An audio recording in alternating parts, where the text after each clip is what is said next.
ऋषि मृकंडु एवं देवी सुतपा की आपके प्रति की हुई भक्ति का कितना सुंदर प्रतिफल है स्वामी। भक्ति का प्रतिफल सदा सुंदर ही होता है देवी। ये मुझसे अधिक कौन जान सकता है स्वामी। आपके प्रति एकनिष्ठ भक्ति से ये साधारण सी पर्वत पुत्री शिवप्रिया शिवा बन गई। शिवा, भक्त का स्थान तो भगवान से भी ऊंचा होता है। भक्तों को आपसे अधिक सम्मान और कौन दे सकता है स्वामी। इसीलिए तो आप भोलेनाथ कहलाते हैं। हाँ, संभवतः इसीलिए भोलेनाथ के अतीत में भस्मासुर जैसे भक्तों का भी नाम है। क्या बात है देवी, आपने हमारे परिहास का कोई प्रत्युत्तर नहीं दिया। परमेश्वर, आनंद अपने संपूर्ण स्वरूप में आप पर सदैव विराजता है, परंतु परिहास आपका स्वभाव नहीं।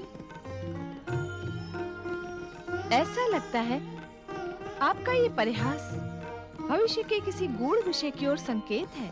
देवी, भस्मासुर का नाम सुनते ही आप बहुत सशंकित हो जाती हैं। नहीं स्वामी, ये संशय भस्मासुर के उल्लेख से उत्पन्न नहीं हुआ है। स्वामी, एक बात बताएं, मेरे वचन की रक्षा के लिए आपने मृकंडु ऋषि को गृहस्थाश्रम की जो प्रेरणा दी, उससे उन्हें मार्कंडेय जैसा पुत्र प्राप्त हुआ है। ये मार्कंडेय आगे चलकर। देवी, मार्कंडेय अभी मात्र 5 वर्ष का है। उसके माता पिता उसकी बाल लीलाओं को देख देख कर निहाल हो रहे हैं। अभी उसके भविष्य की चर्चा का क्या उद्देश्य? भोलेनाथ, मैं इस समय उसी उद्देश्य को लेकर यहाँ उपस्थित हुआ हूँ। नारद, तुम्हारी इस समय उपस्थिति इस बात का प्रमाण है कि मृकंडु नंदन मार्कंडेय के साथ कुछ अघटित घट रहा है। हाँ माता, हंसता खेलता, फूलों सा कोमल, गंगा से भी पवित्र सुकुमार मार्कंडेय नियंता के नियति पाश में उलझकर मुरझा जाएगा। नारद, इस विषय पर इतनी दीर्घ चर्चा की क्या आवश्यकता है? वो बालक जो कुछ भी अपने भाग्य में लिखा कर लाया है, वो तो उसे भोगना ही पड़ेगा। मृत्यु लोक में जन्म लेने वाले हर प्राणी के लिए ये अटल नियम है। इसलिए ये व्यर्थ की चिंता छोड़ो, कोई अन्य समाचार सुनो। स्वामी, नारद क्या कहने के इच्छुक हैं? ये तो सुन ले। नहीं माता, नहीं। संभवतः भगवान भोलेनाथ उचित कह रहे हैं। जिन बातों का उद्देश्य निर्धारित हो गया हो, उन पर व्यर्थ चर्चा करके क्या लाभ। अब आप मुझे आज्ञा दें। स्वामी, ऐसा लगता है मार्कंडेय के संबंध में कुछ बातें आप मुझसे छिपा रहे हैं। आप तो हर विषय में मुझसे चर्चा करके मुझे सुख प्रदान करते हैं, किंतु आपका संदेह अनुचित नहीं है, किंतु यह संदेह प्रेम के मार्ग को अवरुद्ध करता है। स्वामी, हाँ देवी, मार्कंडेय के विषय में चर्चा की आज्ञा न देने का एकमात्र कारण यही है कि नियंता ने उसकी नियति निर्धारित कर दी, जिस पर उद्विग्न होने की आवश्यकता नहीं। समय आने पर आपको सभी कुछ ज्ञात हो जाएगा। जय शिव जी। शिव जी का नाम सुनकर मेरा मन प्रसन्न क्यों होने लगता है पिताजी? पुत्र मार्कंडेय, शिव का अर्थ है मंगल। वो सदा मंगलकारी है और इस जगत का आधार भी शिव जी है। शिव जी? हाँ पुत्र, ये संसार इन्हीं की कृपा और इच्छा से संचालित है। मुझे शिव जी के विषय में अवश्य बताइए पिताजी। मुझे उनका प्रसंग सुनना बहुत अच्छा लगता है। पुत्र, शिवाराधना करके प्राणी घोर संकट से भी बच जाता है। अपने भक्तों की रक्षा का दायित्व शिव सदा अपने ऊपर ले लेते हैं। और शिव का स्वरूप कैसा है पिताजी? शिव जी का स्वरूप अद्भुत, अनुपम, सुंदर और सबसे निराला है। शिव जी जटा जूटधारी, शीश पर चंद्र, गले में सर्प धारण कर सदा बागंबर पहनते हैं।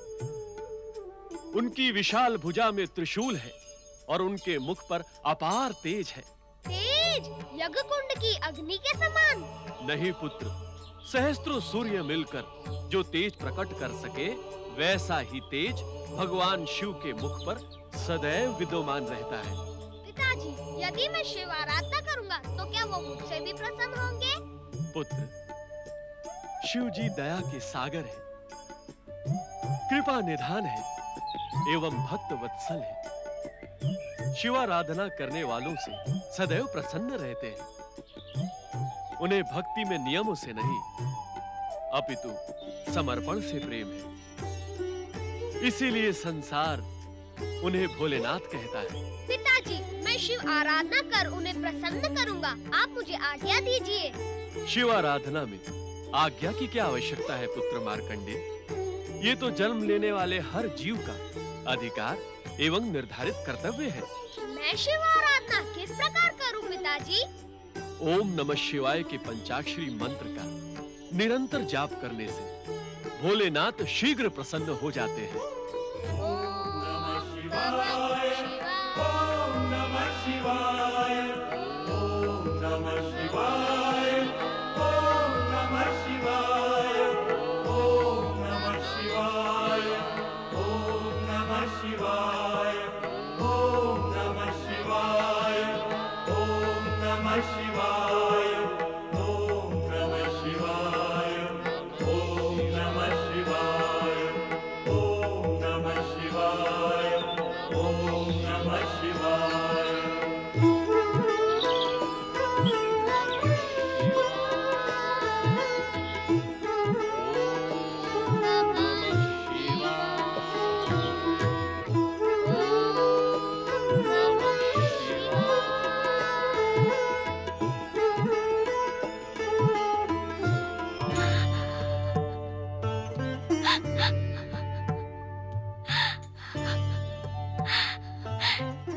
ये आपकी कैसी लीला है माता पार्वती। आपकी कृपा व आशीर्वाद से मुझे मार्कंडेय मिला।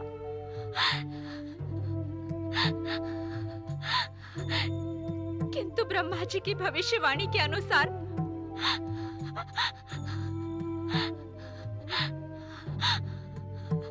आज उसकी आयु का अंतिम दिन है। मैं उसका वियोग नहीं सह पाऊंगी।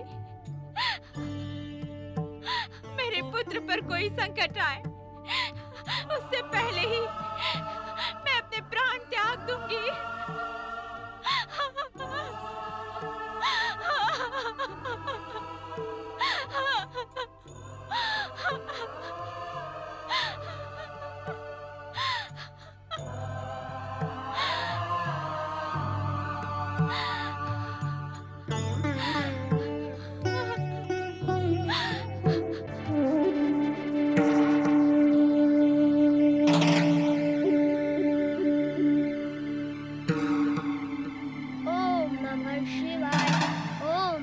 शिवाय, ओम नमः शिवाय, ओम नमः शिवाय, ओम नमः शिवाय, ओम नमः शिवाय, ओम नमः शिवाय, ओम नमः शिवाय, ओम नमः शिवाय, ओम नमः शिवाय। पुत्र मार्कंडेय, इतनी रात को कहाँ जा रहे हो?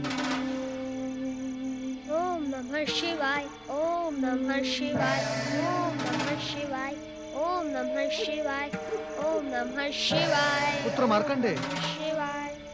क्या तुम्हें इस भयानक वन प्रदेश के हिंसक पशुओं का तनिक भी भय नहीं लगता?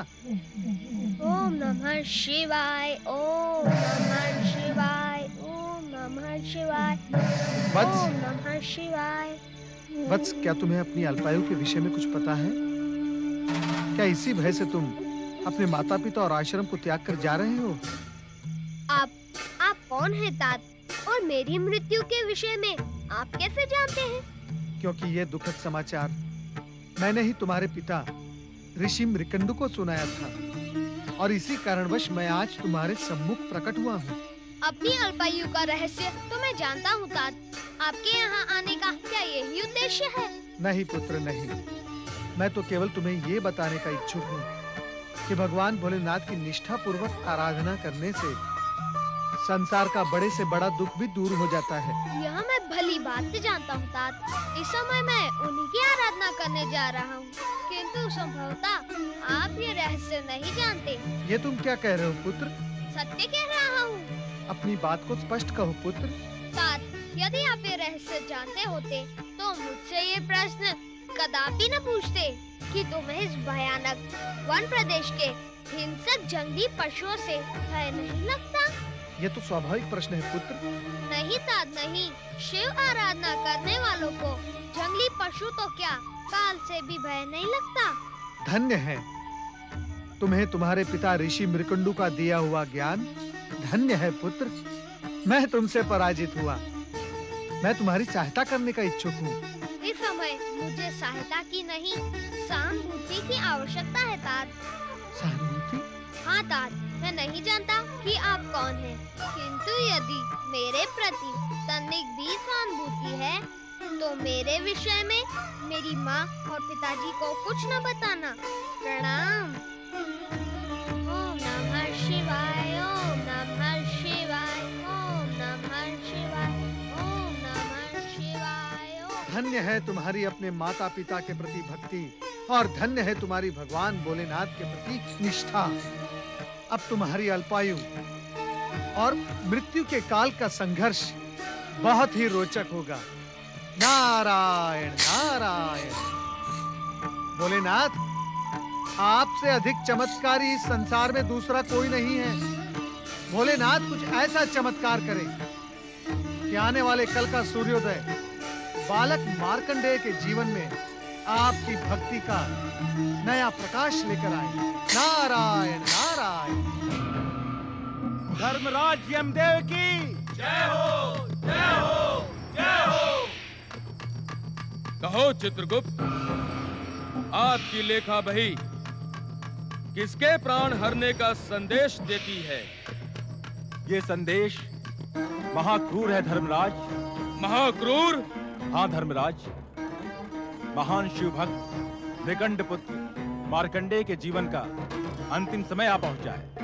मृत्यु मृत्यु प्राणी लोक का सबसे बड़ा सत्य है चित्रगुप्त, इसीलिए उसे मृत्यु लोक अथवा यमलोक कहते हैं। और हम यमराज हैं। यम अर्थात नियम, नियम का पालन अर्थात प्राणों का हरना। प्राण हरना हमारा कर्तव्य है। कर्तव्य में भावनाओं की नहीं, पुरुषार्थ की आवश्यकता होती है। जानता हूँ यमदेव, आप मार्कंडेय के प्राण हर लाने का प्रबंध करें। उचित है। यमदूतों, महाराज यमदेव की जय हो। पृथ्वी लोक जाओ, मृकंडु पुत्र मार्कंडेय के प्राण लेकर अविलंब यमलोक लौटो। जो आज्ञा स्वामी।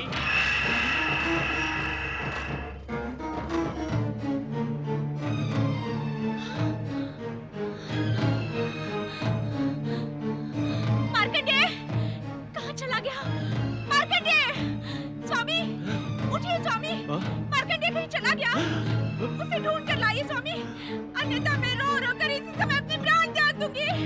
उसे ढूंढ कर लाइए स्वामी। हे शिवशंकर, भोलेनाथ दया करे। भोलेनाथ, शिवशंकर, भोलेनाथ, शिवशंकर। पुत्र मार्कंडेय, कहाँ हो तुम? हे शिवशंकर, मेरा प्रिय पुत्र मार्कंडेय कहाँ गया? पुत्र मार्कंडेय!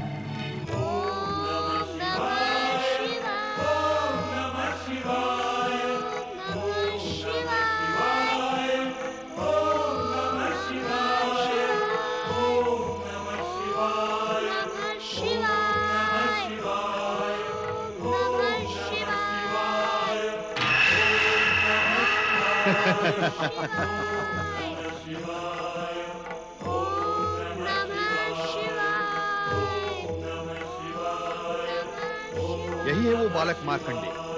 ओम नमः शिवाय।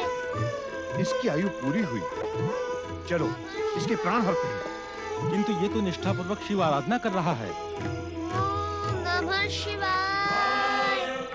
शिव आराधना हमें हमारे कर्म से विमुख नहीं कर सकती है मित्र। उस पर मृत्यु पाश फेंको।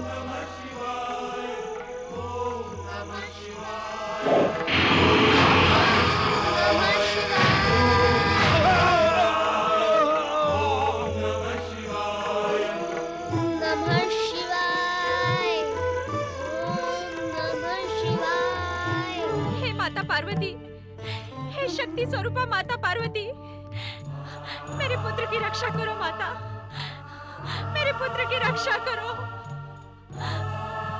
आपके आशीर्वाद से जन्मे मेरे पुत्र मार्कंडेय का जीवन संकट में है माता, उसकी रक्षा करो माता, मेरे पुत्र की रक्षा करो, मेरे पुत्र का कल्याण करो मातेश्वरी। हे जगदम्बा, अपने आशीर्वाद की रक्षा करो माता। हे माता पार्वती, हे शक्ति स्वरूपा माता पार्वती, मेरे पुत्र की रक्षा करो माता, करुणा की मूर्ति माता पार्वती। हे जगदम्बा, मेरे पुत्र की रक्षा करो।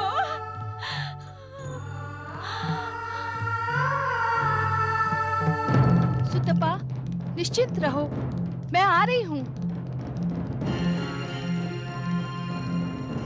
मुझे जाने की आज्ञा दीजिए स्वामी। सूतपा के पास जा रही हो देवी? हाँ स्वामी, एक माँ की वेदना एक माँ ही जान सकती है।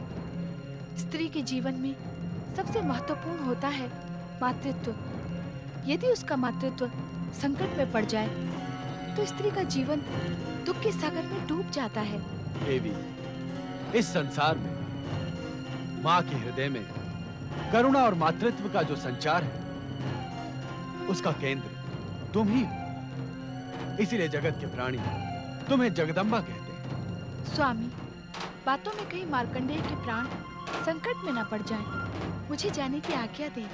नहीं देवी, वहां जाने से कोई कार्य सिद्ध नहीं होगा। वहां न जाना ही उचित होगा। एक माँ की वेदना असहनीय होती है स्वामी। मुझे स्वयं जाकर उसे आश्वस्त करना ही होगा। अन्यथा क्या देवी? अन्यथा मार्कंडेय के जीवन पर आए संकट से वो पतिव्रता मातृत्व से आहत होकर कहीं नियति को ही शापित न कर दे। ऐसा कुछ नहीं होगा देवी। घटेगा वही जो विधान है। इस स्थिति में मैं क्या करूं भोलेनाथ?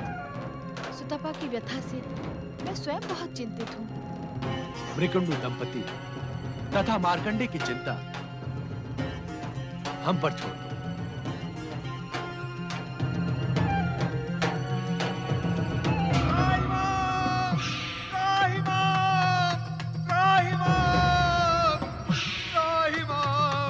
रक्षा करो दर्शन, रक्षा करो। क्या बात है यमदूत, तुम तो मार्कंडेय के प्राण हरने गए थे। उस चमत्कारी मायावी मार्कंडेय के नाम से ही मुझे भय लगने लगा है स्वामी। बकवास ना करो और अपनी बात स्पष्ट कहो। स्वामी, जो ही हमारे सहयोगी मित्र ने उस मायावी मार्कंडेय पर यमपाश फेंका तो उसके सामने के शिवलिंग से भयानक ज्वालाएं निकली। यमपाश ने पलटकर हम पर ही प्रहार किया। मेरा मित्र यमदूत अभी भी वहां अचेत पड़ा है। मुझे विश्वास नहीं होता कि तुम सत्य कह रहे हो। आज तक ऐसा कभी नहीं हुआ कि यमदूत प्राण लिए बिना लौटे हों। ये अक्षर से सत्य है स्वामी। शांत रहो। तुम्हारी पराजय ने यमलोक की परंपरा को कलंकित किया है, जिससे हम अधिक चिंतित हैं। अब हम स्वयं मायावी मार्कंडेय के प्राण हरने जाएंगे। स्वामी आप? हाँ, हम। यदि सृष्टि के नियमों से खिलवाड़ किया गया तो तीनों लोकों में अराजकता फैल जाएगी। प्राणी के मृत्यु में एक क्षण का विलंब भी सृष्टि की व्यवस्था को अस्त व्यस्त कर देगा। पाश, हम स्वयं जाएंगे। चित्रगुप्त जी, मुझे विश्वास नहीं होता कि स्वयं यमदेव भी उस मायावी चमत्कारी मार्कंडे के प्राण हर पाएंगे। दूत, मृत्यु से आज तक मृत्यु लोक में जन्म लेने वाला कोई भी बच नहीं पाया है। होगा वही जो नियंता की इच्छा होगी। नारायण नारायण। परमपिता, अपने पुत्र नारद का प्रणाम स्वीकार करें। कहो नारद, क्या समाचार लेकर आए? समाचार नहीं परमपिता, मैं आज प्रार्थना लेकर आया हूँ। प्रार्थना? अवश्य कहो मेरे मानस पुत्र। परमपिता, निर्दोष बालक मार्कंडेय की अल्पायु के अभिशाप का अंत करके कृपया आप उसे दीर्घ आयु का आशीर्वाद प्रदान करें। नहीं नारद, नहीं, मैं स्वयं ऐसा नहीं कर सकता। क्यों? क्यों परमपिता, क्यों? उस निर्दोष निष्पाप बालक पर इतना क्रूर अत्याचार क्यों परमपिता? यह अत्याचार नहीं है परमपिता, है। वो बालक मेधावी, परम ज्ञानी, तेजस्वी है। उसे मिलने के पश्चात मुझे उसमें जगत कल्याण की अपूर्व ज्योति के दर्शन हुए परमपिता। इन सब के उपरांत भी वो नियंता की नियति और विधाता के विधान से अछूता नहीं है। किंतु परमपिता, जगत कल्याण को साक्षी मानकर नियंता की नीति और विधाता का विधान परिवर्तित भी तो हो सकता है ना? नहीं नारद, नहीं। नियंता स्वयं यदि अपने नियमों में परिवर्तन करने लगे तो इस सृष्टि में अनर्थ हो जाएगा। किंतु परमपिता, जगत कल्याण भी तो। नारद, जगत कल्याण से भी महत्वपूर्ण है नियति और विधान, क्योंकि विधान के संकट में पड़ने से यह जगत ही संकट में पड़ जाएगा। किंतु परमपिता। नारद, तुम परम ज्ञानी हो, तुम्हारे लिए कोई भी रहस्य नहीं है। मार्कंडेय के अल्पायु उसके पूर्व जन्म के कर्मों एवं उसके पिता विकंडू की उसे जन्म देने की अनिच्छा का परिणाम है। इसलिए उसके माता पिता को पुत्र वियोग अवश्यंभावी है। क्या बालक मार्कंडेय की जीवन रक्षा का कोई भी मार्ग शेष नहीं है परमपिता? हम ऐसा भी नहीं कहते नारद। भगवान शिव की सृष्टि में सब कुछ उनकी इच्छा पर ही निर्भर है। सृष्टि का हर मार्ग शिव इच्छा से ही संचालित होता है। नहीं परमपिता, नहीं। स्वयं भगवान भोलेनाथ ने मार्कंडेय की जीवन रक्षा का मार्ग अवरुद्ध किया है। ये तुम क्या कह रहे हो नारद? तुमसे उनकी लीला समझने में अवश्य कोई भूल हुई है। नहीं परमपिता, नहीं। भूल का तो कोई प्रश्न ही नहीं उठता। स्वयं भगवान भोलेनाथ ने बालक मार्कंडेय की चर्चा करने पर मुझे यह आदेश देकर कहा था कि बालक मार्कंडेय की नियति निर्धारित हो गई है। अब उस पर व्यर्थ चर्चा करने का क्या प्रयोजन है? नारद, जिस प्रकार भगवान शिव अनंत हैं, उसी प्रकार उनकी प्रत्येक लीला भी अनंत है। उसे समझ लेना हर एक के वश में नहीं होता। तो मैं क्या करूं परमपिता, मैं क्या करूं? मैं किसी भी मूल्य पर बालक मार्कंडेय की प्राण रक्षा करना अपना कर्तव्य समझता हूं, आवश्यक समझता हूं। शिव आराधना करो पुत्र। वो जो भी करेंगे उसमें अंततः जगत का कल्याण छुपा ही होगा। ओम नमः शिवाय। ओम नमः शिवाय। ओम नमः शिवाय। ओम नमः शिवाय। प्रणाम। हे भोलेनाथ, मैं नन्हा बालक हूँ। आपको प्रसन्न करने का महामंत्र मैं नहीं जानता। मेरी पुकार सुनो, मुझे दर्शन दो, मुझे दर्शन दो।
पुत्र मार्कंडे, पुत्र मार्कंडे, पुत्र मार्कंडे, कहाँ हो तुम मार्कंडे? पुत्र मार्कंडे कहाँ हो तुम?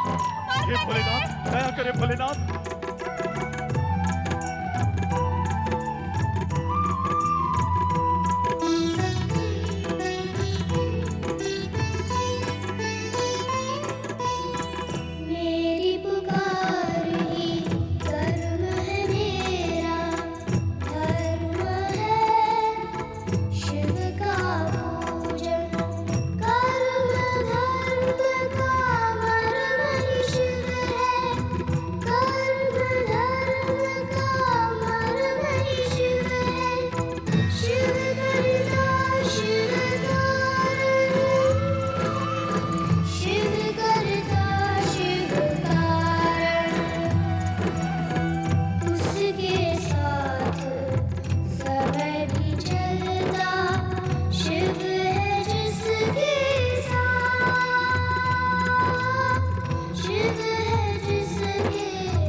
रक्षा करें।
यमराज!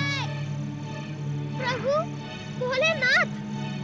निष्ठापूर्वक शिव आराधना करने वाले बालक मार्कंडे पर प्रहार करने का तुम्हारा साहस कैसे हुआ? इस बालक ने शिवलिंग को हृदय से लगाकर हमारी शरण ली थी। शरणागत की रक्षा करना हमारा कर्तव्य है। क्या तुम इस सत्य को नहीं जानते कि तुम मात्र काल हो, किंतु हम महाकाल हैं, महाकाल हैं, महाकाल हैं, महाकाल हैं, महाकाल हैं।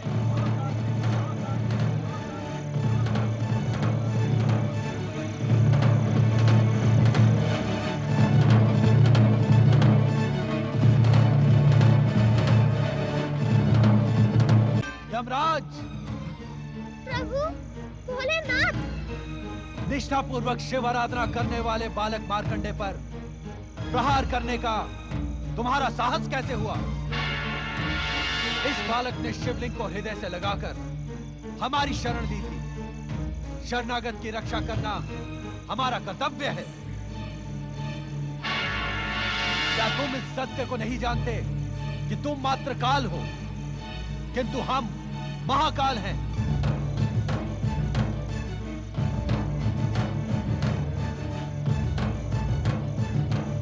हमारी निष्ठा और भक्ति की चरम सीमा पर पहुंचा ये बालक मार्कंडे शिव कृपा से अवध्य हो गया है। हे शिव शंकर, हे महाकाल, हे भोलेनाथ, मैं तो मृत्यु के अटल नियम का पालन कर रहा था। विधाता के विधानानुसार इस बालक की आयु समाप्त हुई। यदि मैं नियंता द्वारा निर्धारित समय पर आकर प्राण न हरता तो आप हमें कर्म विमुख होने का दंड ना देते? अवश्य देते, किंतु शिवलिंग से निकली ज्वालाओं से आहत यमदूत तथा स्वयं तुम्हारे यमपाश के टूटने पर तुम्हें बालक मार्कंडे की परम भक्ति से उत्पन्न परम शक्ति का ज्ञान क्यों नहीं हुआ? तुम तो कर्मों के आधार पर जन्म और मृत्यु को संचालित करने वाले परम ज्ञानी हो। क्या इस सत्य को नहीं जानते कि इस सृष्टि की रचना हमारी लीला मात्र है? नित्य शिव भक्ति करने वाले का सार्वभौम कल्याण इस सृष्टि और हमारा अटल नियम है। जानता हूं परमेश्वर, जानता हूं। तब तो तुम ये भी जानते होगे कि जो जीवात्मा अपना जीवन मुझ में समर्पित कर देता है वो मेरे आनंद को बढ़ाने वाला एवं मुझे प्रिय होता है। क्या ये सब नीति ज्ञान हमें पुनः दोहराना होगा यमराज? नहीं भोलेनाथ, नहीं। अपने इस दास पर कृपा करें और आज्ञा दें कि अब मुझे क्या करना उचित होगा।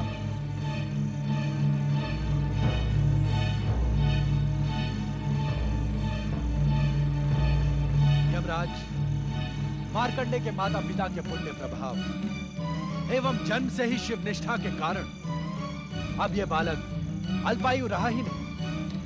इसकी अल्पायु का अभिशाप समाप्त हो गया। किंतु विधाता के विधान के अनुसार इसकी अल्पायु स्पष्ट है भोलेनाथ। किंतु उसी विधान में यह भी स्पष्ट लिखा है कि अल्पायु पूर्ण होने पर आप इसके प्राण हरने आएंगे। उसी समय हम दोनों उपस्थित होकर न केवल इसके अभिशाप को समाप्त कर इसे दीर्घायु प्रदान करेंगे, अपितु इसे अमरता का वरदान भी देंगे। किंतु चित्रगुप्त के आलेख में आपके मृत्यु लेखाकार चित्रगुप्त ने मार्कंडे के अल्पायु होने का विवरण तो अपने पृष्ठों में लिख दिया, किंतु हम दोनों के आगमन की बात लिखना वो भूल गया। ये भूल अक्षम्य अपराध है यमदेव। अब मेरे लिए क्या आज्ञा है स्वामी? अब आप यमलोक लौट जाएं तथा वहां की व्यवस्था नियंत्रित करें। आपके आलेखों में त्रुटि सृष्टि के अनर्थ का कारण बन सकती है। हमें विश्वास है कि भविष्य में कभी आप कर्म विमुख नहीं होंगे। इस उद्दंडता के लिए मुझे क्षमा करें भोलेनाथ। भविष्य में ऐसा कभी नहीं होगा। प्रणाम भोलेनाथ। प्रणाम माता पार्वती। प्रणाम परम शिव भक्त मार्कंडे।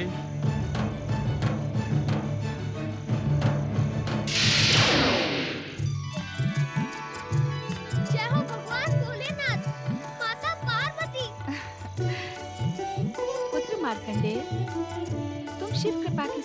भोलेनाथ मेरे स्नेह के भी पात्र हो। इस क्षण से तुम मेरे लिए गणेश व कार्तिकेय के समान प्रिय हो। मैं तुम्हें अपने पुत्रों के समान ही अटूट स्नेह एवं सिद्धियां प्रदान करूंगी। जय भोलेनाथ। जय माता पार्वती, जय शक्ति माता पार्वती, जय सर्वेश्वर महादेव जी। हम अज्ञानी को क्षमा करें। हमने आपकी कृपा पर संदेह किया और मार्कंडेय के अल्पायु के भय से अपनी भक्ति को पूर्ण रूप से आपके श्री चरणों में समर्पित नहीं किया। कृपा निधान, आपकी कृपा अपरंपार है। आप तो दया के सागर हैं। आपकी भक्ति असंभव को भी संभव बनाने में सक्षम है। जो एक बार निष्ठा पूर्वक आपके श्री चरणों में समर्पित हो जाता है, उसे संसार की समस्त चिंताएं आप पर ही छोड़ देनी होती है। परंतु हमने ऐसा नहीं किया भोलेनाथ। हमें क्षमा करें भोलेनाथ, हमें क्षमा करें। पुत्र के लिए चिंता करना माता पिता का स्वाभाविक कर्तव्य है, किंतु हमारे यहाँ प्रकट होने का कारण आपकी चिंता दूर करना नहीं, अपितु मार्कंडेय की अविचल शिव भक्ति है। मार्कंडेय का नाम शिव भक्तों में उसकी अमरता के समान ही अमर हो गया है।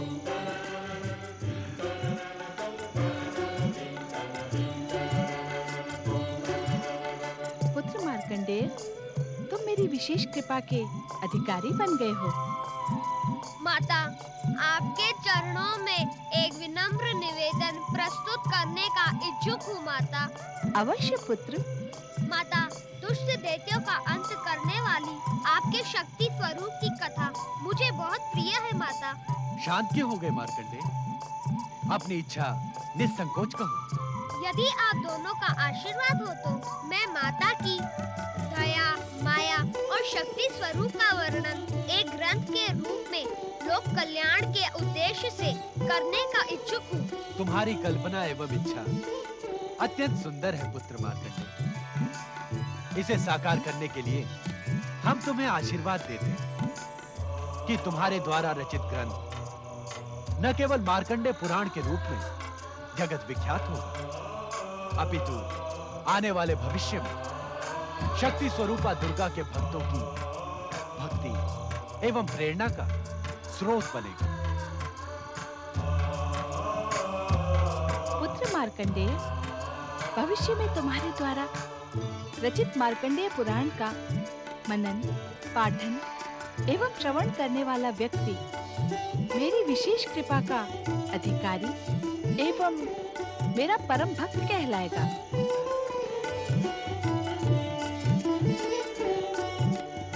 इतना ही नहीं पुत्र, मार्कंडेय पुराण का प्रत्येक श्लोक पापी से पापी व्यक्ति को पाप मुक्त कराने वाला, शिव कृपा एवं कैलाश लोक प्राप्त कराने में सक्षम होगा। हाँ भोलेनाथ, माता पार्वती, आप दोनों के आशीर्वाद को आदेश समझकर मैं इसका पालन करूंगा। तुम अपने प्रत्येक अनुष्ठान में सफल हो पुत्र। भगवान भोलेनाथ एवं माता पार्वती की जय।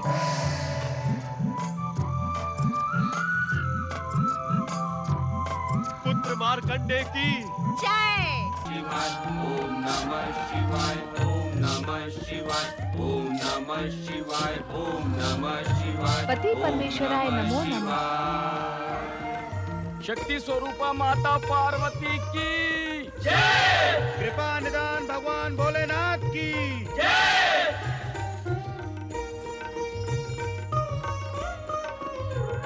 देवी पार्वती, आप हमसे कुछ कहें या न कहें, आपके मनमोहक अति सुंदर दोनों नयन ये स्पष्ट बता रहे हैं कि विगत रात्रि से आप हमसे पूछे जाने वाले एक प्रश्न को लेकर व्यग्र हैं। सर्वेश्वर, निस्संदेह विगत रात्रि को मेरे मन में उठने वाली जिज्ञासा ने मुझे निद्रा से विचलित कर दिया है। आपकी समस्या उचित तो है, किंतु समय उचित नहीं। अर्थात यह समय आपके प्रश्न का उत्तर देने के लिए उपयुक्त नहीं। ऐसा क्यों स्वामी? व्यग्रता और चिंता का निराकरण आवश्यक होता है, अन्यथा स्वास्थ्य पर प्रतिकूल प्रभाव पड़ता है। व्यग्रता तथा चिंता को आपने स्वयं आमंत्रित किया है देवी, अन्यथा हर प्रश्न का उत्तर तो आप स्वयं हैं। व्यग्रता एवं चिंता का जिस दिन अपने अस्तित्व से मोह समाप्त हो जाएगा, उस दिन वो आपके स्वास्थ्य पर प्रभाव डालने का प्रयास करेंगे। स्वामी, आप परिहास की भाषा का प्रयोग करके मुझे मेरी जिज्ञासा से विमुख कर रहे हैं। नहीं पार्वती, हम तुम्हें तुम्हारी जिज्ञासा से विमुख नहीं, अपितु संक्षिप्त में ये समझाने की इच्छुक है कि तुम्हारी जिज्ञासा का मार्ग बहुत कठिन है। जिसने परात परम ब्रह्म परमेश्वर शिव शंकर को अपनी साधना से प्राप्त किया हो, उसके लिए कठिन कुछ भी नहीं है स्वामी। किंतु ये इतना सहज नहीं है देवी। आपके लिए असहज हो भी क्या सकता है स्वामी? देवी, तुम अपनी जिज्ञासा में उस ब्रह्म ज्ञान को प्राप्त करने की इच्छुक हो, जिसे पाने के लिए बड़े बड़े ऋषि मुनि कई कई युगों तक तपस्या और साधना करते हैं, परंतु उनमें से किसी भाग्यशाली को ही ब्रह्म ज्ञान प्राप्त होता है। किंतु ये शिव की शिवा के साथ अन्याय तो नहीं होगा? अन्याय? हाँ स्वामी। देवी, तुम उस शिव पर आरोप लगा रही हो जो अपने अर्धनारीश्वर स्वरूप में ही सर्वाधिक गौरवान्वित हुआ है। आज तक यही सोचकर मैं संतुष्ट हो जाती थी स्वामी, किंतु आज वो भ्रम भी टूट गया। पार्वती, क्या आप ये बताने की कृपा करेंगे कि आपके गौरवान्वित अर्धनारीश्वर स्वरूप में मेरा स्थान क्या है? ये कैसा विचित्र प्रश्न पूछ रही हो? जो स्थान शरीर में आत्मा का है, वही शिव में शक्ति का है। अर्धनारीश्वर रूप के पूर्णता का आधार तो तुम ही हो अर्धांगिनी। आपने अर्धनारीश्वर स्वरूप धारण क्यों किया था? तुम्हारे ही प्रश्न का उत्तर देने के लिए, संसार के पुरुष समाज को यह बताने के लिए कि नारी पुरुष की दासी नहीं, अपितु पूरक है, समकक्ष है। शिव ही नहीं, प्रत्येक पुरुष में नारी और प्रत्येक नारी में पुरुष का अंश समाया रहता है। अर्थात नारी पर अत्याचार अन्याय करके पुरुष स्वयं अपने पर ही अत्याचार करता है। अर्थात इस समय आप स्वयं अपने पर अन्याय एवं अत्याचार कर रहे हैं। स्पष्ट कहो शिवा। स्वामी, शिव की शिवा किसी ऋषि मुनि तपस्वी से कम है क्या?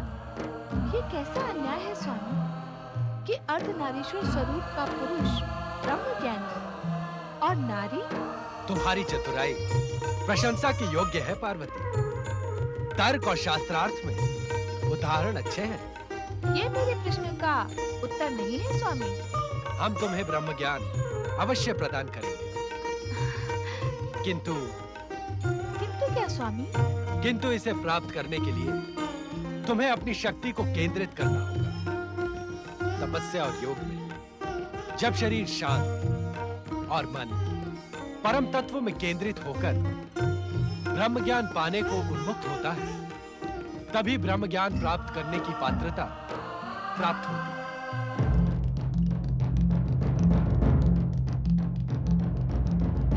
देवी, ऐसा प्रतीत होता है कि हमारा उत्तर सुनकर आप दुविधा में पड़ गई, इसीलिए आपने कोई तर्क प्रस्तुत नहीं किया। ओम नमः शिवाय। प्रणाम माता, प्रणाम भोलेनाथ। माता, क्या आपका ये सेवक आपकी खिन्नता का कारण जान सकता है? नारद, देवी पार्वती आज अकारण ही उदास हो गई है। अकारण? हाँ नारद, देवी पार्वती हमसे ब्रह्म ज्ञान पाने की इच्छुक थी, जिसके लिए इन्हें योग के माध्यम से तपस्या में लीन रहना होगा। इतना सुनकर ही ये उदास हो गई। नारायण नारायण। भोलेनाथ, कैसा विचित्र संयोग है। मैं भी आज आपसे ब्रह्म ज्ञान प्राप्त करने की आशा लेकर ही यहाँ उपस्थित हुआ हूँ। इस संयोग में विचित्रता के साथ ही साथ कई संकेत भी छिपे हैं नारद। भोलेनाथ, आपके कथन से तो ऐसा प्रतीत हो रहा है कि आप मुझे युगों पूर्व घटित उस घटना का स्मरण करवाने के इच्छुक है जब मुझे ब्रह्मज्ञान का मिथ्याभिमान हो गया था, और तब आपने मुझे वानर मुखी बनाकर दंडित भी किया था। विश्वास करें भोलेनाथ, तब से अब तक मैं ब्रह्मज्ञान प्राप्त करने के लिए व्यग्र हूँ। आज वो अवसर आया है। माता के साथ साथ मुझे भी ब्रह्मज्ञान प्रदान कर कृतकृत्य करें। नहीं नारद, पार्वती को तो हमने ब्रह्मज्ञान प्राप्त करने का मार्ग बता दिया, किंतु तुम हमसे ब्रह्मज्ञान प्राप्त करने के अधिकारी नहीं। आपसे ब्रह्मज्ञान प्राप्त करने का मुझे अधिकार नहीं? ऐसा क्यों भोलेनाथ? गुरु बिना ज्ञान नहीं नारद। अपने गुरु को छोड़कर जो व्यक्ति अन्य किसी से ज्ञान प्राप्त करने का इच्छुक होता है, वो अपने गुरु का अपमान तो करता ही, साथ ही अपने लिए ज्ञान प्राप्त करने की पात्रता भी खो देता। और इस सत्य को तुम भली भांति जानते हो। नारद, ब्रह्म ज्ञान की प्राप्ति के लिए तुम अपने परम ज्ञानी गुरु बृहस्पति की शरण में जाओ। गुरु बृहस्पति?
पुराने आलेखों को देखकर अत्यधिक प्रसन्न हो रहे हैं। हाँ तारा, यह आलेखन प्रसन्नता का ही विषय है। ऐसा क्या लिखा है इनमें? ये बताने से पहले मैं तुमसे एक प्रश्न पूछूं देवी। एक गुरु प्रसन्न कब होता है? स्वामी, आपके स्तर का ज्ञान नहीं है मेरे पास। तुम परम विदुषी हो तारा। आपकी पत्नी के साथ ही साथ आपकी शिष्या भी हूँ, इसलिए इस प्रश्न का उत्तर आप ही से सुनने की इच्छुक हूँ। देवी, एक गुरु अत्यधिक तब प्रसन्न होता है जब उसका शिष्य उससे भी अधिक सम्मान व श्रेष्ठ स्थान प्राप्त कर लेता है। सत्य वचन स्वामी। जब गुरु की अतृप्त अभिलाषाएं शिष्य में साकार होने लगी तो गुरु प्रसन्न होगा ही। यह लेख मेरे प्रिय शिष्य नारद के हैं। आज उसे मुझसे भी श्रेष्ठ स्थान प्राप्त है। इन आलेखों को लिखते समय वो निरा बालक था, परंतु व्याकरण में कहीं कोई त्रुटि नहीं की है। परंतु नारद की लगन एवं आपके प्रति श्रद्धा ने आज उसे इस स्थान पर पहुंचा दिया है। देवी, गुरु में आस्था ही शिष्य की सफलता की कुंजी होती है। ब्रह्मपुत्र होने के पश्चात भी नारद विनम्र और जिज्ञासु दोनों ही। नारायण नारायण। प्रणाम गुरुदेव, प्रणाम माता। देवर्षि नारद, आप गुरुदेव आपका ही स्मरण कर रहे थे। ये तो मेरा परम सौभाग्य है माता। पधारे देव ऋषि नारद, आसन ग्रहण करें। नारायण नारायण। शिष्य गुरु के सामने आसन ग्रहण करे, ये शिक्षा तो आपने मुझे नहीं दी गुरुदेव। नारद, तुम मेरे शिष्य अवश्य थे, किंतु अब आदरणीय एवं देव ऋषि हो। तुम्हारी उपस्थिति मंगलकारी एवं आनंद का प्रतीक मानी जाती है। गुरुदेव, मैं भले ही महान से महान पद प्राप्त कर लूं, परंतु उसका श्रेय आपकी दी हुई शिक्षा को ही जाएगा। आप मेरे सदा सदा गुरु हैं। और वैसे भी मैं आज यहाँ एक याचक के रूप में शिवाज्ञा से उपस्थित हुआ हूँ। शिवाज्ञा? कहो शिष्य श्रेष्ठ नारद, कहो। गुरुदेव, सर्वप्रथम आप आसन ग्रहण करें। आपके इस प्रकार खड़े रहने से मुझे लज्जा का अनुभव होता है। कृपया आप बैठें।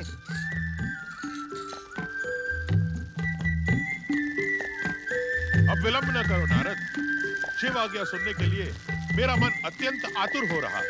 गुरुदेव, मुझे भगवान भोलेनाथ ने कहा है कि मुझे दिव्य ब्रह्मज्ञान की प्राप्ति अपने गुरु से ही प्राप्त हो सकती है।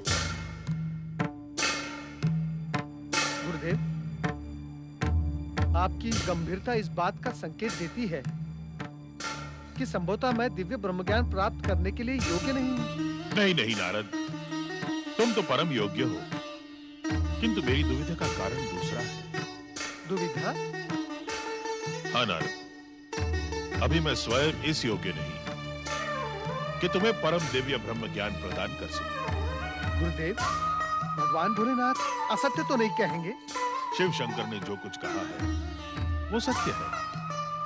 शिष्य को ज्ञान गुरु से ही प्राप्त होता है, परंतु तुम जिस रहस्यमय ब्रह्म ज्ञान के जिज्ञासु हो वो मैंने अभी प्राप्त नहीं किया है। ऐसी स्थिति में नारद की याचना का क्या होगा? उसके लिए मुझे स्वर्गलोक छोड़कर पृथ्वीलोक आनंद की नगरी काशी जाकर शिवाराधना करें। जब भोलेनाथ मेरी तपस्या से प्रसन्न होंगे तब मुझे ब्रह्म ज्ञान प्रदान करेंगे एवं मैं तुम्हें प्रदान कर पाऊंगा। गुरुदेव, क्या दिव्य ब्रह्म ज्ञान प्राप्त करने के लिए मुझे भी तपस्या करनी होगी? रहस्यमय दिव्य ब्रह्म ज्ञान प्राप्त करने के दो ही उपाय मुझे मिलते हैं। या तो त्रिदेव में से कोई तुमसे प्रसन्न हो, या तुम स्वयं तपस्या करके उन्हें प्रसन्न करो। इसके अतिरिक्त अन्य कोई उपाय नहीं। अब आप अपने शिष्य को आज्ञा दें गुरुवर।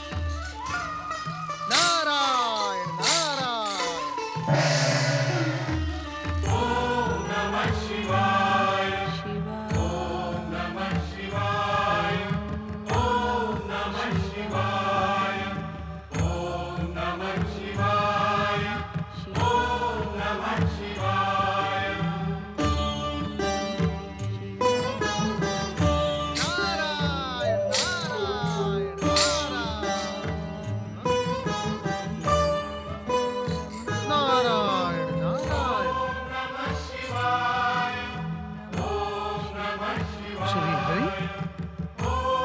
आज वैकुंठ में मैं ये क्या देख रहा हूँ?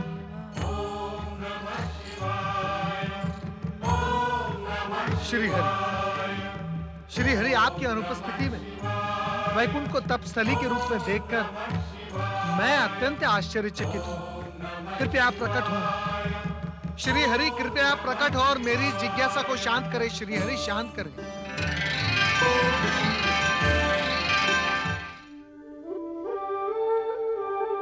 नारद,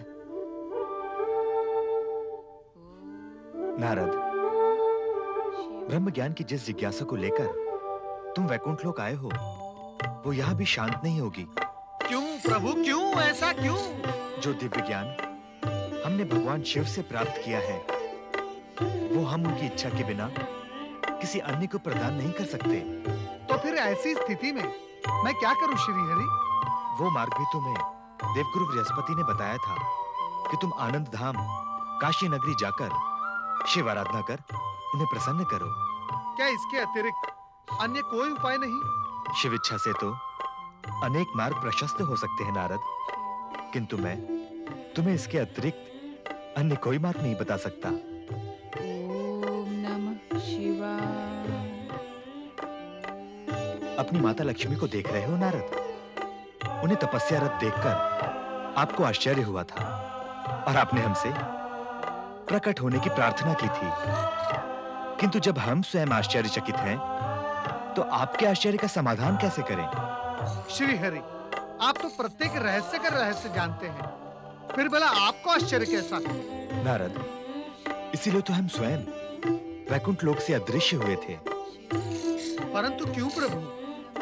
जब धन समृद्धि और वैभव की देवी ब्रह्म ज्ञान की आकांक्षा करे नारद, तो क्या ये आश्चर्य की बात नहीं?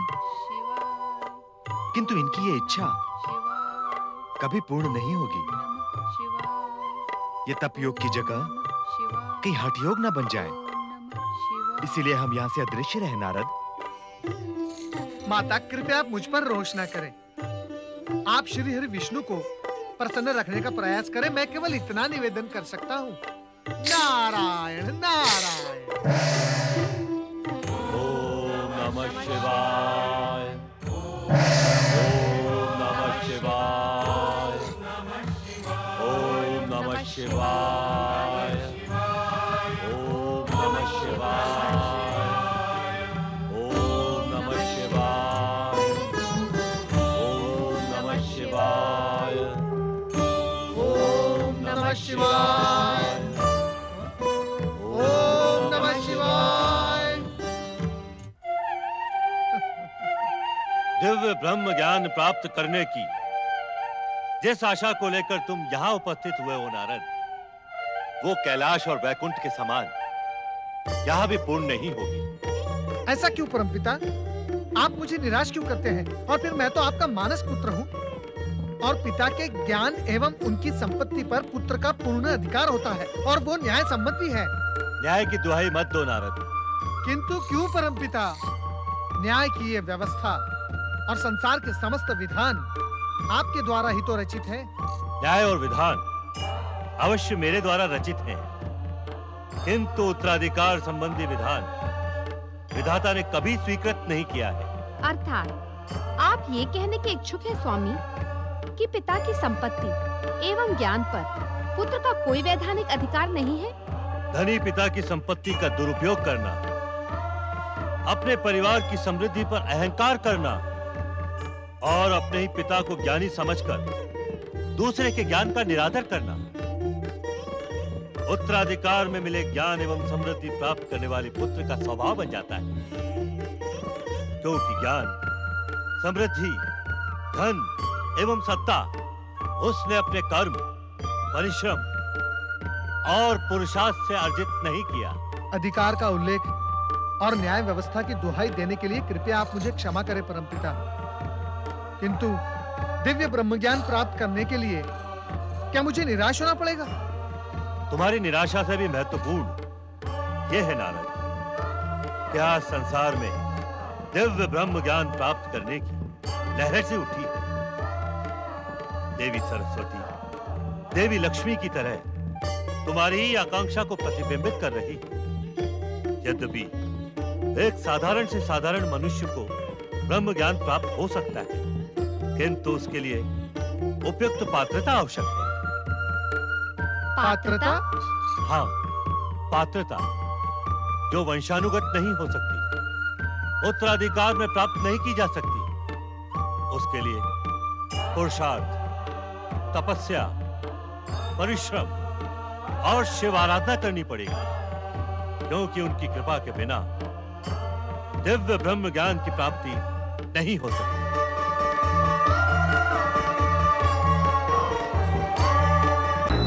नारद, तुम्हें ब्रह्मज्ञान प्राप्त करने की इतनी ही लगन है, तो तुम्हें काशी जाकर भगवान भोलेनाथ को कठोर तपस्या करके प्रसन्न करना होगा। तुमने परमपिता ब्रह्मा जी, श्री हरि विष्णु, भगवान भोलेनाथ और अपने गुरु बृहस्पति के पास जाकर हर संभव प्रयास किया, परंतु कहीं सफल नहीं हुए। तुम्हें कठोर तपस्या करनी होगी नारद। अपने पुरुषार्थ, परिश्रम एवं तपस्या से दिव्य ब्रह्म ज्ञान प्राप्त करना होगा, तभी तुम्हारा ज्ञान प्रशंसनीय होगा। शिवाय, ओम नमः शिवाय, ओम नमः शिवाय, ओम नमः शिवाय। नारायण नारायण, इतनी गहन रात्रि में ये कौन युवक इतनी कठोर तपस्या कर रहा है?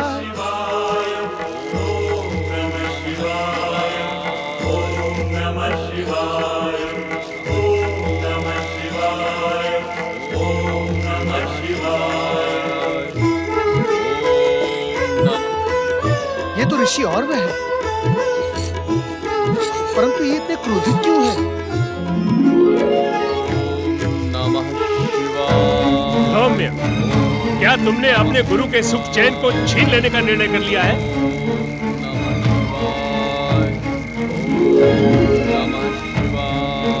सौम्य, क्या तुमने अपने गुरु की प्रतिष्ठा समाप्त करने के लिए इस आश्रम में प्रवेश किया है? नमः शिवाय। उत्तर दो सौम्य। नमः शिवाय। तुम अपने गुरु की अवहेलना कर रहे हो। ये शिक्षा तुम्हें कहां से मिली? नमः शिवाय। हमने तुमसे पहले भी कई बार कह दिया है कि दिव्य ब्रह्म ज्ञान तुम्हें इस आश्रम में प्राप्त नहीं होगा। उसके लिए तुम्हें काशी जाकर शिव आराधना करनी होगी। नमः शिवाय। मेरी अवहेलना करके तुम मेरे क्रोध को जागृत कर रहे हो सौम्य। पर्वत के समान जमकर बैठ गए हो यहाँ। हटी कहेंगे। मेरे क्रोध का परिणाम भयंकर होगा। तुम जन्म जन्मांतर तक अज्ञान के अंधकार में भटकते रहोगे सौम्य, किंतु ब्रह्म ज्ञान तुम्हें कभी प्राप्त नहीं होगा। नमः शिवाय। दुष्ट सौम्य, तपस्या के बहाने अपने गुरु का अपमान करना ही तेरा ध्येय है। हम तुम्हारी ये कुचेष्टा कभी सफल होने नहीं देंगे। नमः शिवाय। हम तुझे श्राप देते हैं कि तू इसी क्षण कपोत पक्षी का रूप धारण कर अज्ञान के अनंत आकाश में भटकता रहे।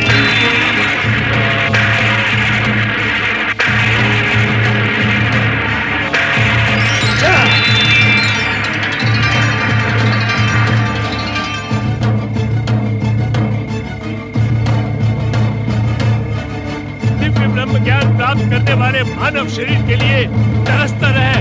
जा।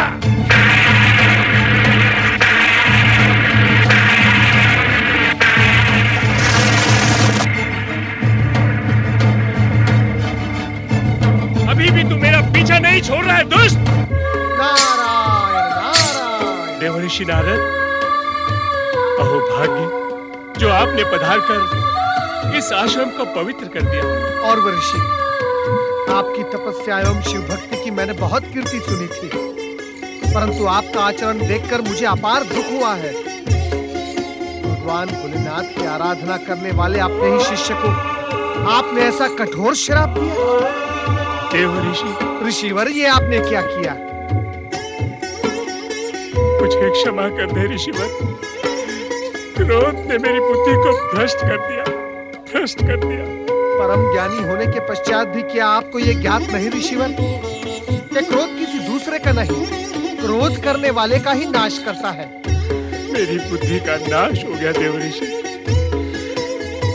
अब मैं शिव आराधना कर अपने पाप का प्रायश्चित करूंगा।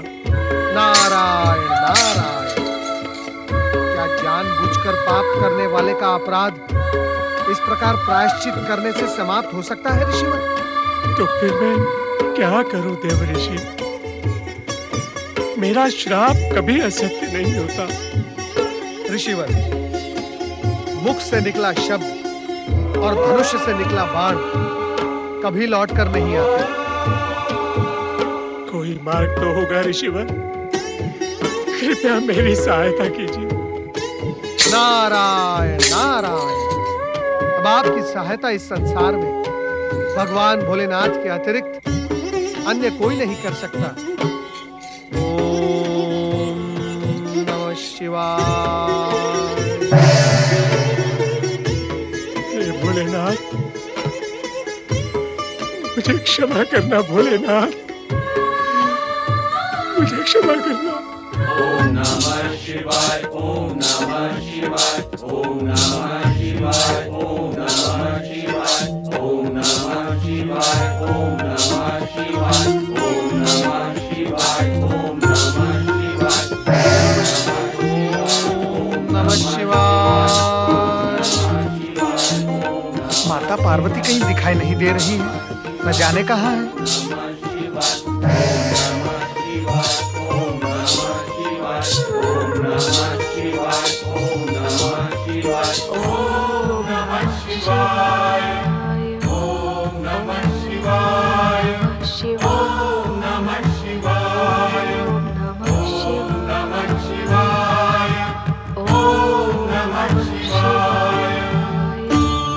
माता, माता, मैं आपके श्री चरणों में कुछ निवेदन करने का इच्छुक हूँ। कृपा करके आंखें खोले माता।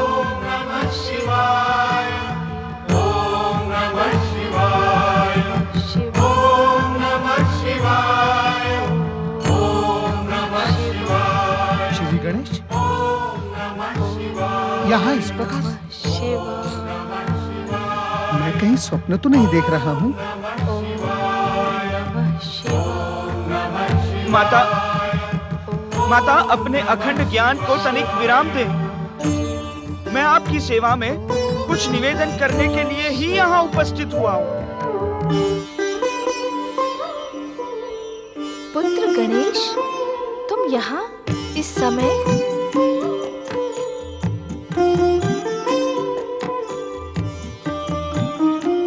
माता, मुझे जैसे ही आपके मन की उद्विग्नता का आभास हुआ, मैं यहाँ उपस्थित हो गया। हाँ पुत्र, पिछले कई दिनों से मैं अपनी उद्विग्नता से व्यथित हूँ।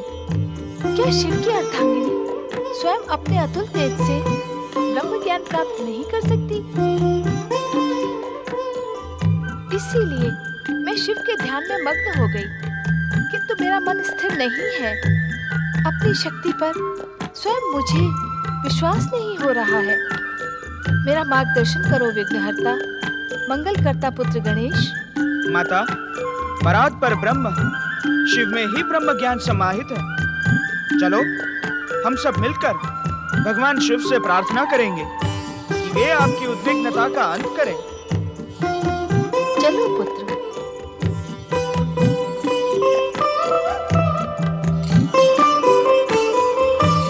प्रणाम माता। माता, मैं भी दिव्य ब्रह्मज्ञान प्राप्त करने की आशा लेकर स्थान स्थान भटक रहा हूँ। मेरी इस जिज्ञासा का अंत केवल आप ही कर सकती है मातेश्वरी। देवर्षि नारद, आप हमारे पूज्य हैं तथा मेरे माता पिता के परम भक्त हैं। आपकी आकांक्षा एक दिन माता पार्वती अवश्य पूर्ण करेंगी। नारद, इसी प्रकार शिव भक्ति करते रहो। उसे ही मैं तुम्हारी कठोर तपस्या मानकर तुम्हें वचन देती हूँ कि जो कुछ मुझे प्राप्त होगा वो तुम्हें भी प्राप्त होगा। माता कुमाता न भवती। माता, आप अंततः माता हैं, करुणा की मूर्ति, दया की देवी। चलो समाधि स्थल पर चलें। ओम नमः शिवाय, ओम नमः शिवाय, ओम नमः शिवाय, ओम नमः शिवाय, ओम नमः शिवाय, ओम नमः शिवाय, ओम नमः शिवाय, ओम नमः शिवाय, ओम नमः शिवाय, ओम नमः शिवाय, ओम नमः शिवाय। कैलाशपति भगवान भोलेनाथ की जय। माता पार्वती एवं मंगलकर्ता श्री गणेश की जय। पुत्र गणेश, तुम्हारे यहाँ आने का उद्देश्य हमें स्पष्ट हो गया। नारद, तुम भी परम ब्रह्म ज्ञान की ललक में कहां-कहां भटककर अंततः यहाँ आए हो। भोलेनाथ, ब्रह्म ज्ञान प्राप्त करने की मेरी भटकाव यात्रा केवल यही सिद्ध करती है कि इस सृष्टि के प्रारंभ भी आप हैं और अंत भी केवल आप ही हैं। भोलेनाथ, ब्रह्म ज्ञान प्राप्त करने की मेरी ललक आपके श्री चरणों से आरंभ होकर फिर आपके श्री चरणों में आकर पहुंची है। मुझे विश्वास है कि मेरी इस भटकाव यात्रा का अंत अब निश्चित होगा। पूज्य पिताश्री, निसंदेह हम सभी शिव भक्तों के लिए ये गौरव योग्य विषय है कि हमारी प्रार्थना के स्वर आप तक पहुंच चुके हैं। आपकी भक्ति में लीन रहने वाले आपके सभी भक्त आपसे दिव्य ब्रह्म ज्ञान प्राप्त करने के अधिकारी हैं। किंतु प्राप्त वही करेगा जो आपकी कृपा का पात्र बनेगा। भोलेनाथ, मैं आपके चरणों में एक नम्र निवेदन करने का इच्छुक हूँ। नारद, हम भी तुम्हारा निवेदन सुनने के इच्छुक हैं। भोलेनाथ, आप भले ही मुझे दिव्य ब्रह्म ज्ञान प्रदान न करें, मैं संतोष कर लूंगा, किंतु मेरा हृदय आपके परम भक्त धौम्य को उसके गुरु ऋषि औरव द्वारा दिए गए कठोर श्राप से क्षुब्ध है। उस निरीह धौम्य को आप अपनी कृपा का कृपया दान करें, यही मेरा निवेदन है। तुम्हारी लोकहित भावना से हम अत्यंत प्रसन्न हुए ना, और शिष्य धौम्य के लिए तुमने अपने निजी स्वार्थ का त्याग कर अपनी माता पार्वती के दिए हुए वचन को पूरा करने में हमारी सहायता की। तुम्हारी कामना एक ना एक दिन अवश्य पूर्ण होगी। किंतु मेरी कामना का क्या होगा स्वामी? इस प्रश्न का अस्तित्व अब समाप्त हो गया है देवी, क्योंकि नारद को ब्रह्म ज्ञान आपके माध्यम से ही प्राप्त होगा। यह आपका नारद को वचन है, और आपके वचन की रक्षा करना हमारा परम उद्देश्य है। स्वामी, क्या हुआ देवी? आपको पति परमेश्वर के रूप में पाकर मैं धन्य हो गई भोलेनाथ। धन्य तो हम भी हो गए देवी, पत्नी के रूप में शिवा को पाकर। शिव और शिवा एक दूसरे के पूरक हैं। किसी एक के बिना सृष्टि की कल्पना भी नहीं की जा सकती।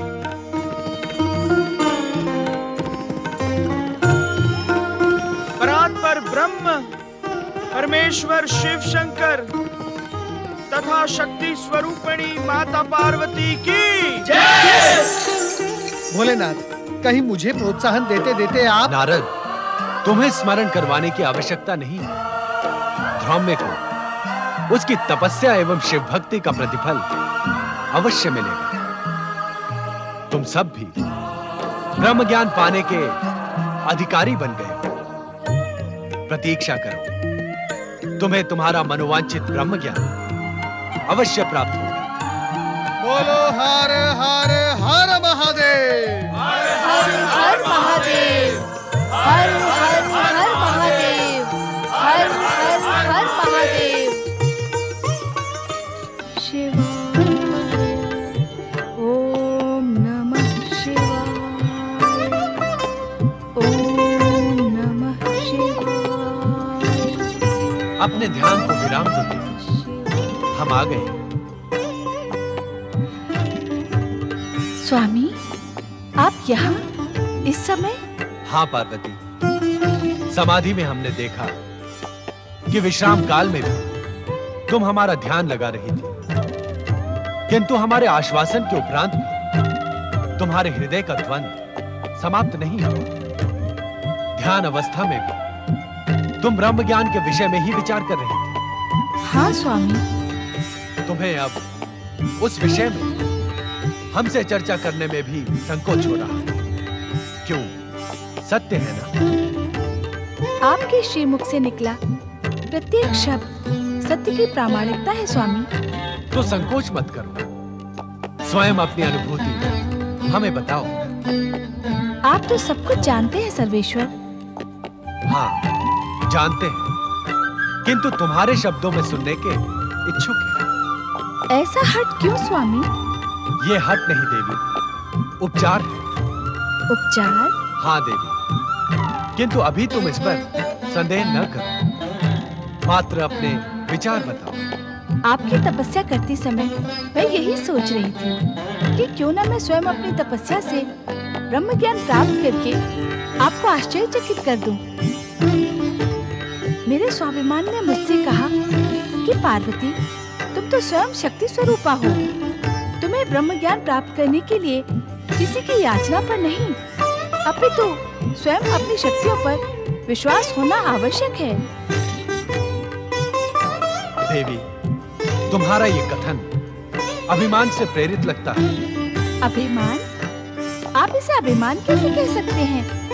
ये तो स्वाभिमान है। तुम्हारा ये उत्तर अभिमान से प्रेरित है। आप क्या कहने के इच्छुक हैं स्वामी? यही कि जिस जीवात्मा में लेश मात्र भी अभिमान या अहंकार की छाया रहती है, वो कभी ब्रह्म ज्ञान को प्राप्त नहीं कर सकता। आपने ये स्पष्ट तो नहीं किया कि मेरे शब्द अभिमान से प्रेरित कैसे थे? हम तुम्हारे कौन है देवी? ये कैसा विचित्र प्रश्न कर रहे हैं आप? इस विचित्र प्रश्न में ही तुम्हारा उत्तर छिपा है पार्वती। पति, परमेश्वर, अर्धांग। अर्धांग, अर्धांग का अर्थ जानती हो देवी? अवश्य। मेरे इस नारी शरीर में निहित पुरुष भाग आपकी छवि है स्वामी। अर्थात तुम्हारे आधे शरीर में हम और हमारे आधे शरीर में तुम समाई हुई।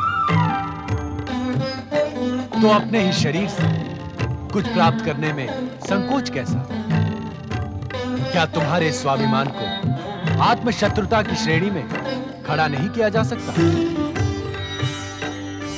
तुम और मैं और तुम अलग अलग होते हुए भी एक है, क्योंकि पति पत्नी का संबंध जन्म जन्मांतर का होता है। अतः हमारी हर वस्तु पर तुम्हारा स्वाभाविक अधिकार है। इसमें याचना अथवा संकोच का प्रश्न ही नहीं होता। मुझे अपनी त्रुटि का आभास हो गया है स्वामी, किंतु इस सारे घटनाक्रम में मेरा अहंकार या अभिमान कहाँ व्यक्त हुआ? आपकी अभिव्यक्ति अहंकार से प्रेरित है। कैसे स्वामी? अहंकार व्यक्ति को उसकी शक्ति का आभास करवा के ही आत्मशत्रु बना देता है। निसंदेह शक्ति स्वरूपा पार्वती स्वयं ब्रह्म ज्ञान प्राप्त कर सकती है, किंतु क्या स्वामी? किंतु शक्ति स्वरूपा होने के उपरांत तुम्हें कठोर तपस्या एवं साधना करनी होगी। अपने आत्म तत्व को मुझ में विलीन करना होगा। इसीलिए तुम्हारी अभिव्यक्ति अभिमान प्रेरित थी। क्षमा स्वामी, किंतु अभी आपने स्वयं ही कहा कि मेरा आत्म तत्व आपका ही प्रतिरूप। इसीलिए हमने यह निर्णय लिया है कि आज हम तुम्हें ब्रह्म ज्ञान एवं उससे संबंधित प्रेरक कथा अवश्य सुनाएंगे। क्या ब्रह्म ज्ञान से संबंधित कोई प्रेरक कथा भी जुड़ी हुई है? हाँ देवी, उस कथा को सुनने समझने के उपरांत ही तुम दिव्य ब्रह्म ज्ञान का महत्व समझ पाओ। अहो भाग्य स्वामी, तो आप विलंब न करें। मेरे हृदय के द्वंद्व का वास्तविक उपचार तो अब होगा। नहीं देवी। नहीं क्या स्वामी? अभी तुम्हें तनिक विलंब और सहना। आपके निर्णय के उपरांत तो कभी ऐसा नहीं होता। किंतु आज ऐसा होगा, क्योंकि ये प्रेरक कथा हम तुम्हें यहाँ नहीं, यहाँ से दूर किसी ऐसे एकांत स्थान पर सुनाएंगे जहाँ हम दोनों के अतिरिक्त अन्य कोई उपस्थित ना हो। इतनी गोपनीयता क्यों स्वामी? अपात्र के कानों में परम दिव्य ब्रह्म ज्ञान पड़ जाने से सृष्टि की समस्त व्यवस्था छिन्न भिन्न हो सकती है। देवी, इसमें योग्य पात्र की पात्रता के साथ ही साथ इसके रहस्य की गोपनीयता भी विशेष स्थान रखती है। इस आदेश का मुझे सदैव स्मरण रहेगा स्वामी। तो चलो देवी।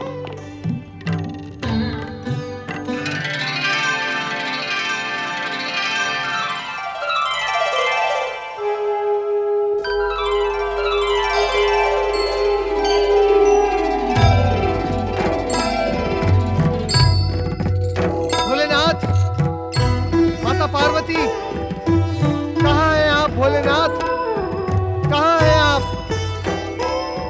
मैंने आप दोनों को यत्र तत्र सर्वत्र ढूंढा, परंतु आप दोनों के मुझे कहीं दर्शन नहीं हुए। भोलेनाथ मुझ पर कृपा करें, मुझे दर्शन दे।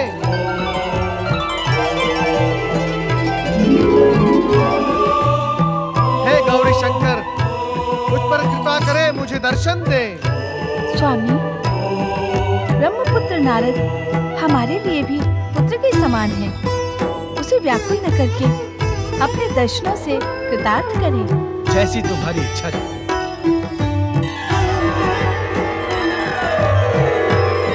भोलेनाथ, माता पार्वती, मुझे दर्शन दे। नारद, इतने व्याकुल क्यों हो रहे हैं? हम पहली बार तो कैलाश से अदृश्य नहीं हुए। भोलेनाथ, भोलेनाथ, मेरी व्याकुलता का कारण ये है कि निरंतर शिवाराधना और ओम नमः शिवाय का जाप करने वाले को दिव्य ब्रह्म ज्ञान की प्राप्ति ना होना। भोलेनाथ, स्वयं मैं भी दिव्य ब्रह्म ज्ञान प्राप्त करने के लिए कितना व्यग्र हूँ। मैं जहां भी जाता हूँ, आपके भक्त मुझसे इसी विषय में प्रश्न करते हैं।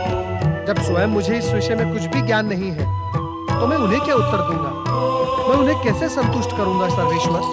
नारद, परम दिव्य ब्रह्म ज्ञान के दर्शन इतने सहज नहीं है जितना तुम एवं हमारे भक्तगण समझ रहे हैं। तो फिर भोलेनाथ, उसके लिए क्या करना होगा?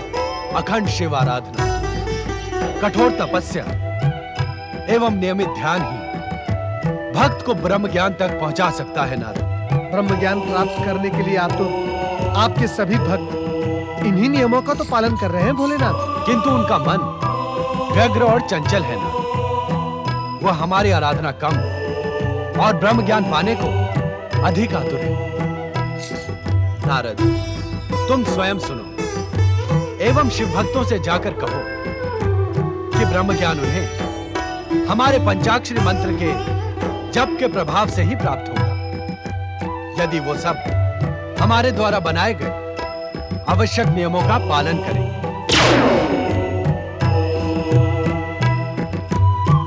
पंचाक्षरी मंत्र अर्थात ओम नमः शिवाय, इस मंत्र का जाप तो हम सभी भक्त निरंतर कर ही रहे हैं। फिर भला हमें दिव्य ब्रह्म ज्ञान की प्राप्ति क्यों नहीं होती? लगता है इस प्रश्न का उत्तर भगवान भोलेनाथ से पूछना उचित नहीं होगा नारद। अब तो जगत के पालनहार भगवान श्री हरि विष्णु और मेरे परमपिता ब्रह्मा जी की शरण में जाना होगा। नारायण नारायण। ओम नमः शिवाय, ओम नमः शिवाय, ओम नमः शिवाय, ओम नमः शिवाय।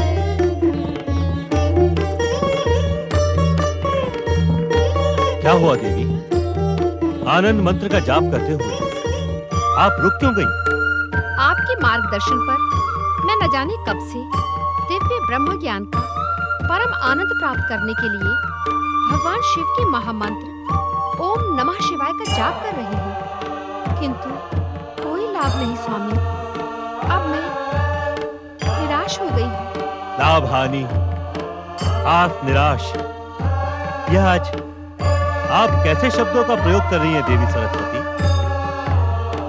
ऐसा प्रतीत होता है कि आप नहीं अपितु कोई व्यापारी बोल रहा है। ओम नमः शिवाय, ये पंचाक्षरी मंत्र ब्रह्म ज्ञान प्राप्त करने के लिए इस संसार में एकमात्र उपाय है। हाँ माता, स्वयं भगवान भोलेनाथ ने मुझे ये कहा है कि दिव्य ब्रह्म ज्ञान प्राप्त करने के लिए ओम नमः शिवाय इस पंचाक्षरी महामंत्र के अतिरिक्त अन्य कोई भी उपाय नहीं है। सुना आपने? नारद के माध्यम से स्वयं भोलेनाथ के द्वारा भेजा गया ये संदेश। ऐसा प्रतीत होता है कि तुम संदेश के साथ कोई जिज्ञासा भी लेकर उपस्थित हुए।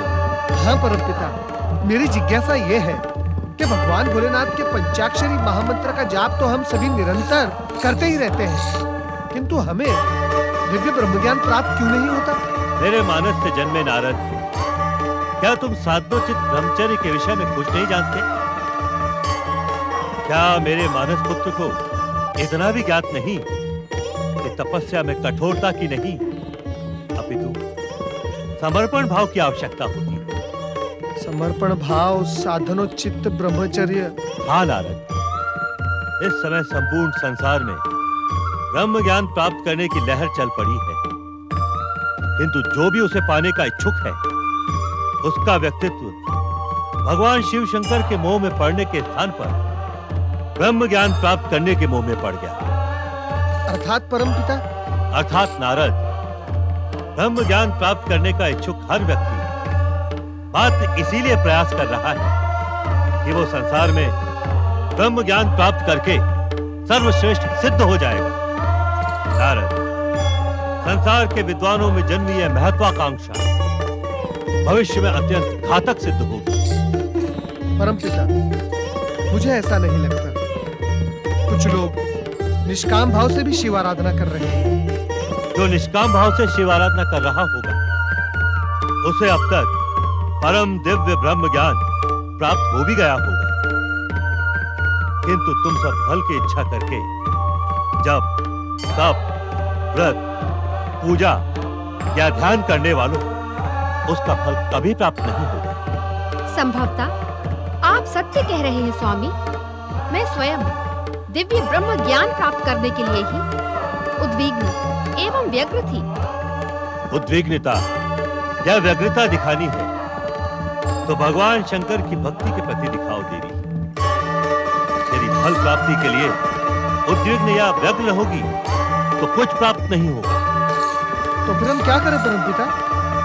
चंचल चित्त नारद, दिव्य ब्रह्म ज्ञान सदा शांत चित्त, निर्मल मन वाले सद्गुणी व्यक्ति को ही प्राप्त होता है, और वो भी तब जब उसका ध्यान ज्योति स्वरूपी ब्रह्म अर्थात निर्गुण सगुण शिव शंकर के श्री चरणों में बिना फल की इच्छा के लगा रहे। आप सत्य कह रहे हैं परमपिता, आप अक्षर अक्षर सत्य कह रहे हैं। मैंने जिनको भी जाप करते देखा, वो सब मेरी ही भांति चंचल चित्त वाले थे। परमपिता, मेरी जिज्ञासा शांत हो गई। अब आप मुझे आज्ञा दें। नारायण नारायण। ओम नमः शिवाय, ओम नमः शिवाय, ओम नमः शिवाय, ओम नमः शिवाय। देवी लक्ष्मी, विष्णु प्रिया, सौंदर्य महारानी, देवी लक्ष्मी, देवी लक्ष्मी, इतने लंबे समय से कठोरता से प्रयास करके ओम नमः शिवाय का जाप करने से आपको क्या प्राप्त हुआ? यदि मुझे कुछ प्राप्त होता तो आपसे कुछ छुपा न रहता स्वामी। ऐसा प्रतीत होता है कि इस तपस्या से मुझे कुछ प्राप्त होने वाला नहीं। इस तपस्या से तो सभी कुछ प्राप्त हो सकता है देवी। नारायण नारायण नारायण नारायण। प्रणाम श्री हरि, प्रणाम माता। श्री हरि, मैं ब्रह्मलोक से ब्रह्म ज्ञान का रहस्य जानकर आ रहा हूं। यदि आपकी आज्ञा हो तो ये आज्ञा मांगकर मैंने भूल की सर्वज्ञ। भला आपसे संसार का कौन सा रहस्य छिपा हुआ है?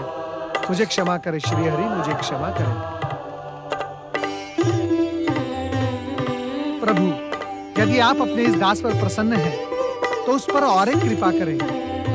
तुम्हारे चंचल चित्त स्वभाव को जानने वाला तुमसे कभी अप्रसन्न हो ही नहीं सकता नारद। कहो, क्या कहने को इच्छुक हो? श्री हरि, वो रहस्य कृपया आप माता लक्ष्मी को भी बता दें।